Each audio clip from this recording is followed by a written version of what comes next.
कधी विचार केला आहे का की आपल्या चेहऱ्यावरती एवढं ऑइल का येतं? स्किन पेक्षा आपल्याला कधी वाटतं फ्राय पॅन तरी बरा, पण खरं सांगायचं तर आपल्या त्वचेत सेबॅसियस नावाच्या ग्लँड्स असतात. ते फॅक्टरीज असतात ऑइल तयार करण्याच्या. त्या सीबम नावाचं नॅचरल ऑइल तयार करतात, जे त्वचेला सॉफ्ट, हेल्दी आणि प्रोटेक्ट ठेवतं.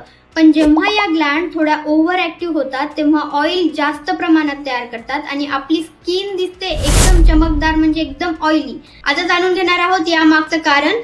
हॉर्मोनल चेंजेस म्हणजे प्युबर्टीच्या वेळेस किंवा पिरियडच्या वेळेस किंवा स्ट्रेस वगैरे, यामुळे हॉर्मोनल चेंजेस होतात आपल्या बॉडीमध्ये, त्यामुळे जास्त प्रमाणामध्ये ऑइल येतं. त्याचबरोबर ती फेस वॉश जास्त यूज करणं, बरेच लोक फेस वॉश खूप यूज करतात आणि स्किन केअर प्रोडक्ट चुकीचे वापरणं, म्हणजे प्रॉपर स्किन केअर प्रोडक्ट वापरत नाही. तर पार्ट 2 मध्ये आपण पाहणार आहोत की ऑइली स्किनसाठी खरंच कोणत्या गोष्टी काम करतात आणि कोणत्या गोष्टी लिटरली मिथ आहेत.